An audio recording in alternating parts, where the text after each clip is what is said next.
ৰাজপথৰ পৰা নোহোৱা হ'ব টোল গেট।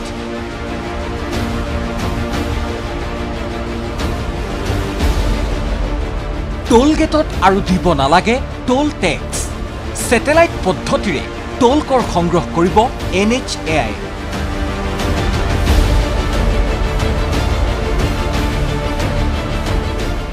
স্যাটেলাইট কৰ সংগ্ৰহৰ বাবে গ্লোবেল নিবিদা আহ্বান।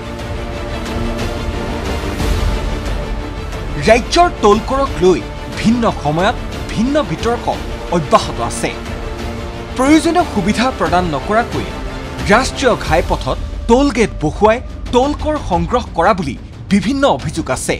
এই টোল গেটক লৈ চলি থকা বিতৰ্কসমূহ অচিৰেই নোহোৱা হ'ব, কাৰণ ৰাষ্ট্ৰীয় ঘাইপথসমূহত থকা টোল গেটসমূহ আঁতৰাই দিয়া হ'ব।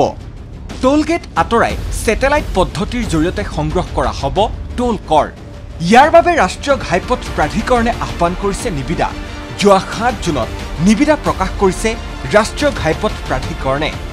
ৰাষ্ট্ৰীয় ঘাইপথ প্ৰাধিকৰণে গ্লোবেল নেভিগেশ্যন স্যাটেলাইট ছিষ্টেমৰ জৰিয়তে কৰ সংগ্ৰহৰ বাবে আহ্বান কৰা নিবিদাৰ পিছতেই স্পষ্ট হৈ পৰিল ৰাষ্ট্ৰীয় ঘাইপথসমূহৰ পৰা নোহোৱা হ'ব টোল গেটসমূহ।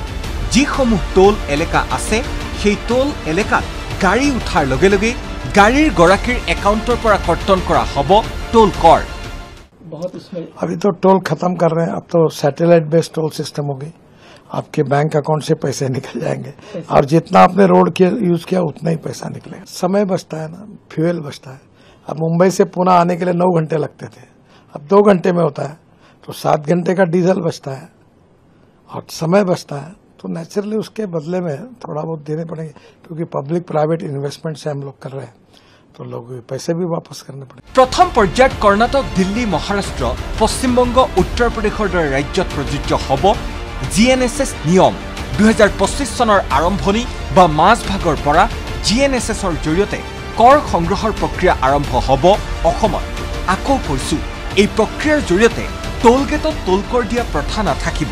GNSSে টোল কৰ এলেকাৰ পথত গাড়ী উঠাৰ লগে লগে গাড়ীৰ গৰাকীৰ একাউণ্টৰ পৰা কৰ্তন কৰি লৈ যাব কৰ। Bureau report ND24।